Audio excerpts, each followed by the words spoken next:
अस्सलाम वालेकुम dear friends.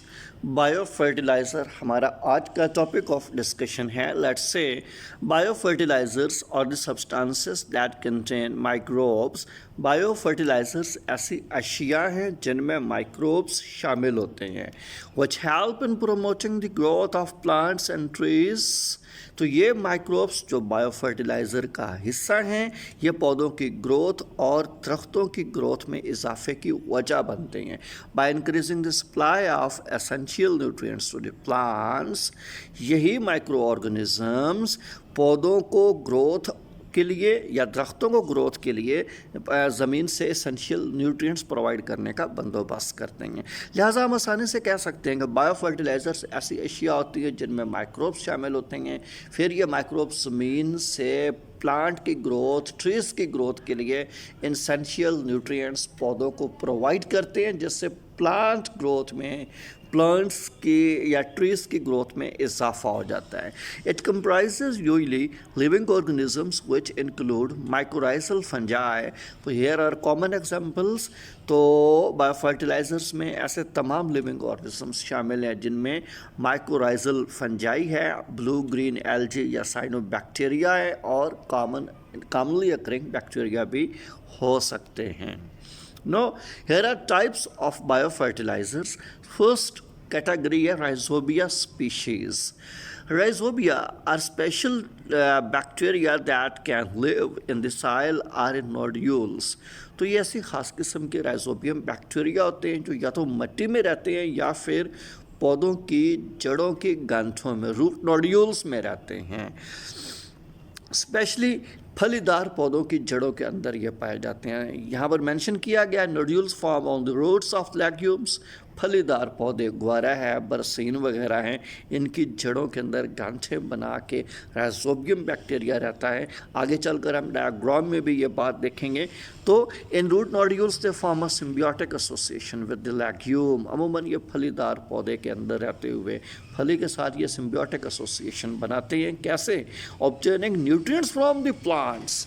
ये पौधे से फोटोसिंथेट यानी ग्लूकोज, कार्बोहाइड्रेट्स हासिल करते हैं, and producing nitrogen in a process, और बदले में पौधे को नाइट्रोजन प्रोवाइड करते हैं। और जिस प्रोसेस के ज़रिए नाइट्रोजन पैदा करते हैं उसे हम बायोलॉजिकल नाइट्रोजन फिक्सेशन या BNF कहते हैं।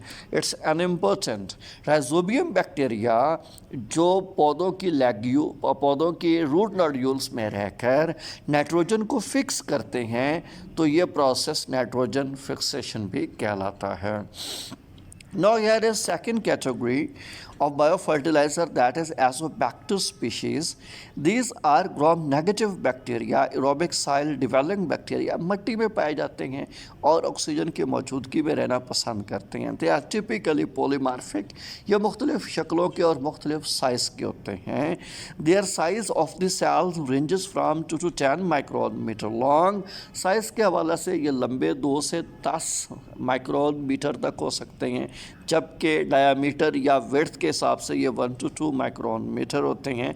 Azotobacter is a free living nitrogen fixing bacteria. ये अमूमन फ्री लिविंग होता है और नाइट्रोजन को फिक्स करना इसका काम होता है, which is used as a bio fertiliser in the cultivation of most crops. याद रहे कि एजोबैक्टर अमूमन बायो फर्टिलाइज़र के तौर पर इस्तेमाल होता है और बहुत सारी फसलों को कल्टीवेट करने में मददगार साबित भी होता है। Azospirillum is also a gram-negative motile bacteria associated with the roots of monocots. It's an important. यह भी gram-negative बैक्टीरिया है, लेकिन मोनोकॉट पौधों की जड़ों के साथ इसकी रिश्तेदारी होती है। Several strains of Azospirillum were shown to exert beneficial effects on plant growth and yield crops.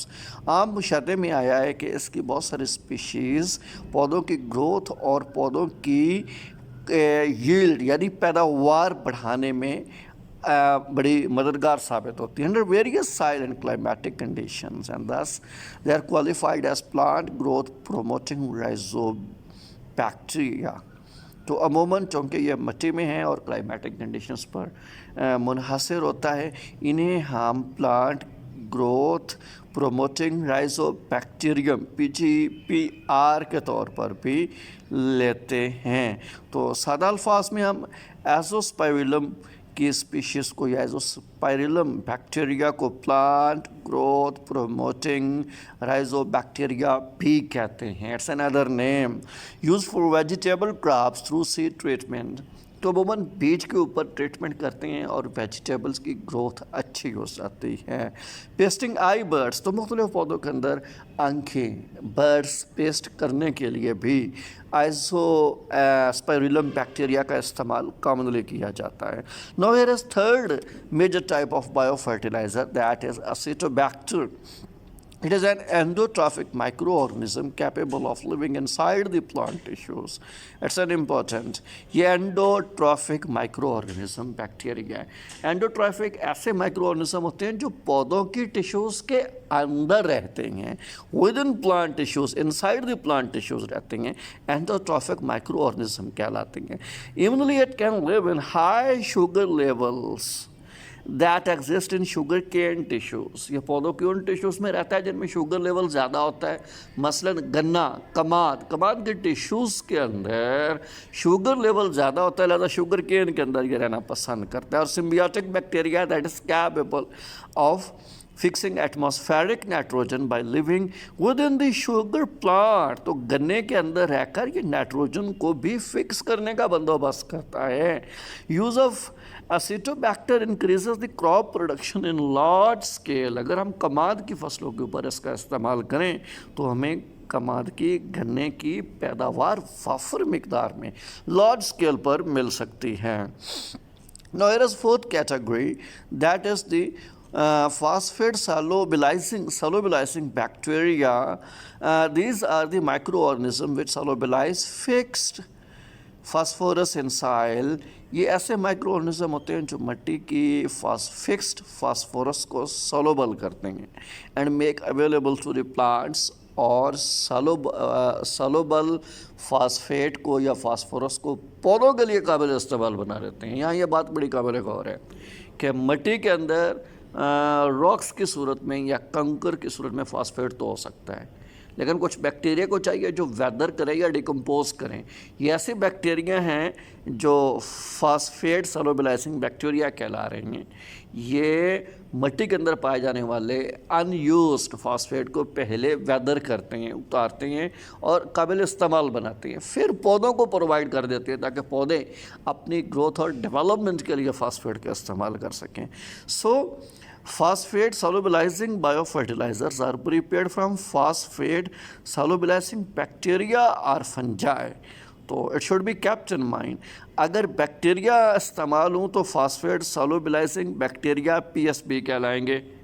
अगर मिट्टी में पाए जाने वाले अनयूजेबल फास्फेट को यूजेबल फास्फेट में कोई फंजाई कन्वर्ट करती है तो फिर ऐसी फंजाई फास्फेट सोलबिलाइजर फंजाई कहलाएगी या PSF कहलाती है। इट्स एन इम्पोर्टेंट, ये काम फंजाई भी कर सकती है और बैक्टीरिया भी कर सकता है। Then phosphate solubilizers include Pseudomonas striata, that's an important, Pseudomonas striata, the common example, Bacillus polymyxia, another example, जबकि PSF fungi से related phosphate solubilizing fungi में include करते हैं हम fungal isolates Aspergillus niger, Penicillium digitatum Penicillium या Aspergillus niger जैसी common examples PSF में included हैं। No here is a component of biofertilizers. जो मेजर कंपोनेंट हैं उनमें से पहला बायो कंपोजिट है। It is one of the eco friendly product composed of waste material released from sugar industries. It's an important bio composite, पहली बात eco friendly है, माहौल को नुकसान नहीं पहुंचाता, माहौल दोस्त है। दूसरी बड़ी बात कि शुगर इंडस्ट्रीज जो अपना वेस्ट मटेरियल रिलीज़ करती हैं, खारिज करती हैं, उसी से बायो कंपोजिट को तैयार किया जाता है। शुगर इंडस्ट्रीज़ ने आफ्टर मेकिंग शुगर चीनी के बनाने के बाद जो वेस्ट प्रोडक्ट कमाद की गन्ने की होती है उसे ये डिकम्पोज करवाते हैं तो बायो कंपोजिट बन जाता है। It is magnified with human friendly bacteria. इसे इंसानी बायोटेक्नोलॉजी के ज़रिए से इंसानी दोस्त बैक्टीरिया के साथ भी मैग्नीफाई कर सकते हैं, फंजाई और दीगर प्लांट वैराइटीज़ के साथ भी मैग्नीफाई किया जा सकता है. Now here is second major component of bio fertilizer, that is trichocard. It is also an eco friendly and non pathogenic product. जहाँ ये इको फ्रेंडली है वहाँ ये नॉन पैथोजेनिक प्रोडक्ट भी है कि ये पैथोजेनिसिटी प्लांट्स के अंदर जानदारों में बीमारियाँ फैलाने की वजह नहीं बनती. It should be kept in mind and it is used in a variety of crops. ये बहुत सारी फसलों में इस्तेमाल होती है, हॉर्टिकल्चर में, बागबानी में इस्तेमाल होती है, इवनली इन ऑर्नामेंटल प्लांट्स, हत्ता कि ये ऑर्नामेंटल पौधों में भी इस्तेमाल होती है, सच एज पड़ी एप्पल. ये कॉमन एग्जाम्पल हमें दे रहा है. पड़ी एप्पल में भी, शुगर केन, ब्रिंजल में, कॉर्न, कॉटन, वेजिटेबल और सिट्रस फ्रूट्स के अंदर ट्राइकोकार्ड का इस्तेमाल आम है.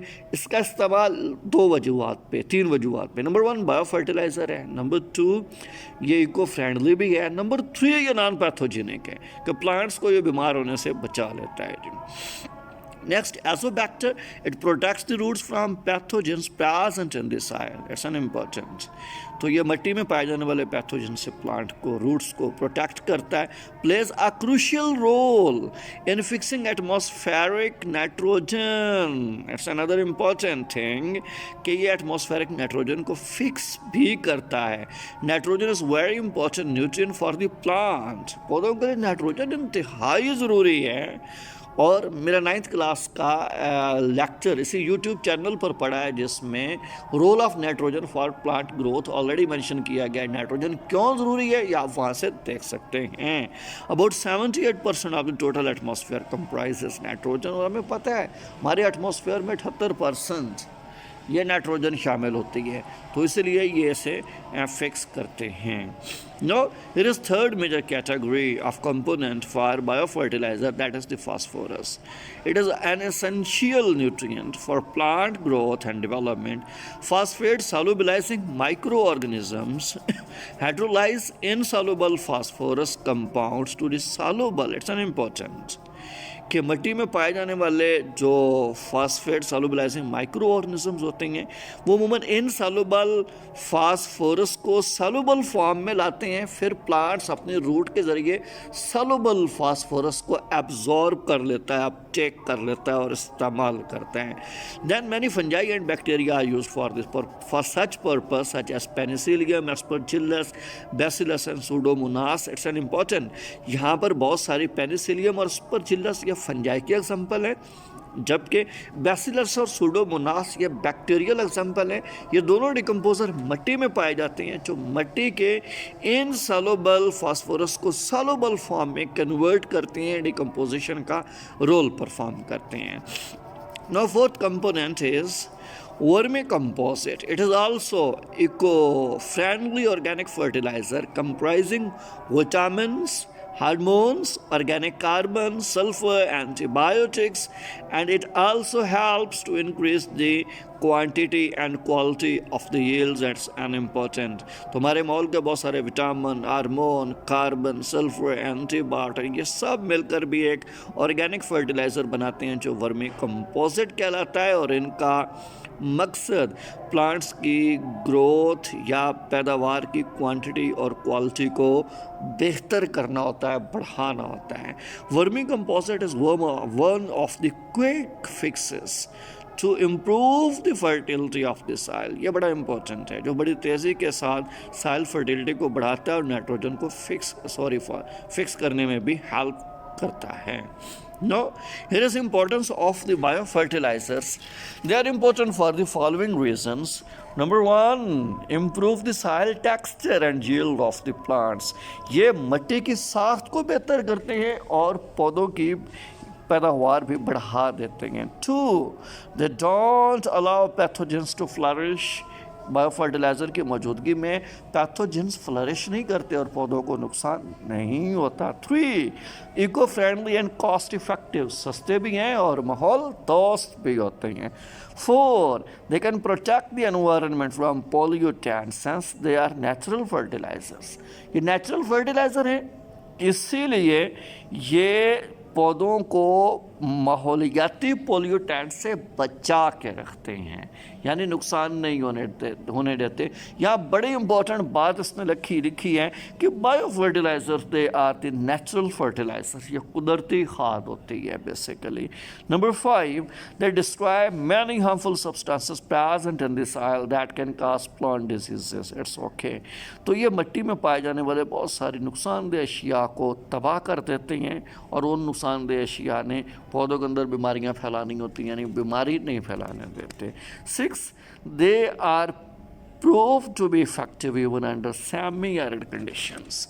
तो सेमी एरिड कंडीशन जहाँ पर कम ऑक्सीजन, कम वाटर अवेलेबिलिटी होती है, वहाँ पर भी ये बहुत मुतासर कौन होते हैं जी। Now here is the application for biofertilizers. Number 1, seedling root tip. In this method is applicable to rice crops. याद रखिए कि ये अमूमन चावल की फसल पर इस्तेमाल किया जाता है। Seedlings are planted in the bed of water for 8 to 10 hours. Seedling को अमूमन हम 8 से 10 घंटे पानी के अंदर रखते हैं, तो उसमें ये बायो फर्टिलाइज़र भी इंक्लूड करते हैं, जिससे प्लांट की ग्रोथ बहुत बेटर हो जाती है। Seed treatment, seeds are dipped in a mixture of nitrogen and phosphorus fertilisers. तो नाइट्रोजन और फास्फोरस के फर्टिलाइज़र का मिक्सचर लिया जाता है, बीज उसमें डुबो दिए जाते हैं। Seeds are then dried and sown as soon as possible. फिर इस मिक्सचर से सीड को निकाल कर खुश करना है और बहुत जल्दी ग्रो कर देना होता है, ताकि वो तेज़ी के साथ आपको बेहतर, हेल्दी और गुड क्वालिटी का पौधा मुहैया कर सके। Number 3, soil treatment. Bio fertilisers along with the composite fertilisers are mixed and kept for 1 night. तो बायो फर्टिलाइजर को कंपोजिट फर्टिलाइजर के साथ मिलाकर एक रात के लिए रखते हैं। Mixture is then spread on the soil. फिर ऐसे मिक्सचर को जो एक रात तक रखा हो उसे पूरे मिट्टी के ऊपर बिछा देते, फैलाते हैं। Where the seeds have to be sown, जहाँ पर अगले दिन आपने बीज बोना होते हैं। तो लिहाजा मिट्टी रिच इन फर्टिलिटी हो जाती है, यानी मिट्टी के अंदर नाइट्रोजन भी बेहतर हो जाती है, फास्फोरस का लेवल भी बेहतर हो जाता है। अब आप उसके ऊपर फसल काश्त करें तो आपको बेटर क्वालिटी और बेटर हेल्थ के प्लांट्स मिलेंगे। Now here are advantages of the biofertilizers. It fixes atmospheric nitrogen. पहली बात तो ये है कि ये नाइट्रोजन फिक्सर होते हैं। दूसरा, stimulate plant growth through hormonal और एंटीबायोटिक एक्शन। तो हार्मोनल एक्शन के ज़रिए या एंटीबायोटिक एक्शन के ज़रिए ये प्लांट्स की ग्रोथ को बढ़ा देते हैं, स्टिमुलेट करते हैं। इम्प्रूव सॉइल प्रॉपर्टी, ये ज़मीन की ज़रख़ेज़ी को भी, सलाहियत को भी बढ़ा देते हैं। Next, build up soil fertility in the long term. तो ज़मीन की ज़रख़ेज़ी काफ़ी अरसा तक बरकरार रखते हैं। Last one, they are eco friendly and have no damage to the environment. माहौल दोस्त हैं और माहौल को कोई नुकसान नहीं पहुंचाते, कोई ख़तरा नहीं होता जी। यहाँ इनके बायो फर्टिलाइजर्स के यूसेस के चंद नमूना जात दिए गए हैं। नो इट्स एन इम्पोर्टेंट कि अगर आप गौर करें तो ये बायो फर्टिलाइज़र्स इनोकुलेशन, यानी बायो फर्टिलाइज़र को हम मिट्टी में मिला देते हैं। जब मिट्टी में मिलाते हैं वहाँ प्लांट्स ग्रो करते हैं। Number 1, it is effective on microbial community. तो जो ऑलरेडी माइक्रोब्स मिट्टी में रह रहे होते हैं उनके लिए ये बायो फर्टिलाइज़र अच्छे होते हैं। कैसे? दे कैन इंक्रीज नाइट्रीफायर्स, नाइट्रोजन को फिक्स करने वाली फंजाई और नाइट्रोजन को फिक्स करने वाले बैक्टीरिया की तादाद को बढ़ा देते हैं, जिससे नाइट्रोजन फिक्सिंग ज़्यादा होती है और पौधे को ग्रोथ के लिए नाइट्रोजन ज़्यादा मिल सकती है जी।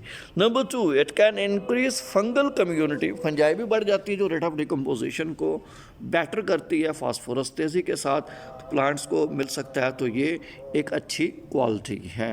लेट्स से लेफ्ट साइड पर अगर आप मूव करें तो bio fertilisers can affect on soil physicochemical and biochemical properties. मिट्टी की 2 कैरेक्टर्स को भी मुतासर करती है, फ़ायदा पहुंचाती है। एक फिजियोकेमिकल, दूसरा बायोकेमिकल प्रॉपर्टी को।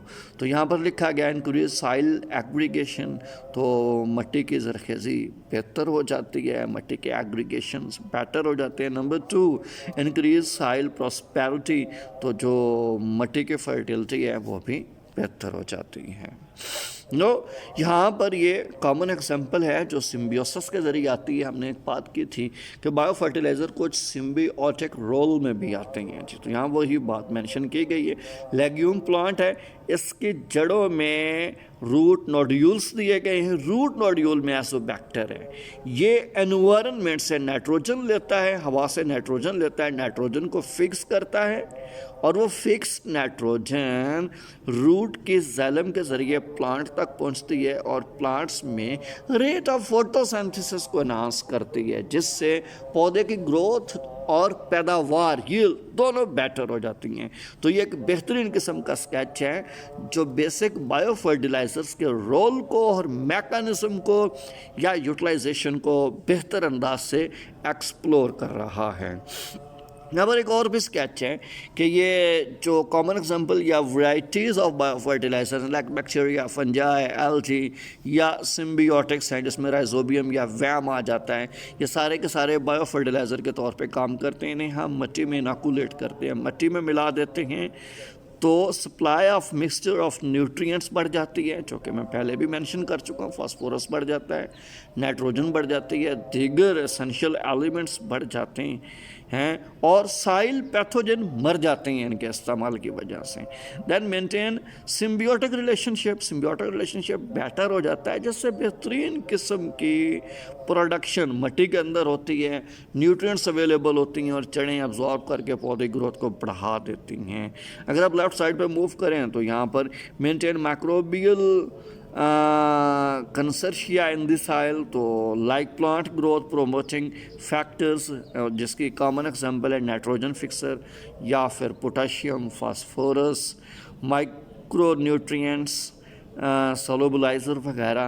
तो बहरहाल जिस तरह से भी आप लें, जब माइक्रोबियल ग्रोथ में इजाफा होगा, नाइट्रोजन ज़्यादा फिक्स होगी, पोटाशियम अवेलेबल होगा, इसी तरह से फास्फोरस अवेलेबल होता है, दीगर ये माइक्रो न्यूट्रिएंट्स पैदा करने वाले माइक्रो ऑर्गेनिज्म इफेक्टिव होते हैं। ज़मीन में रेट ऑफ डिकम्पोजिशन बेटर होगा और ज़्यादा से ज़्यादा माइक्रो न्यूट्रिएंट प्लांट एब्जॉर्ब करके इस्तेमाल कर सकेगा, पौधे की ग्रोथ बहुत ही बेटर हो सकती है जी। Thank you for watching bio fertilizers. Stay blessed. अल्लाह हाफ़िज़।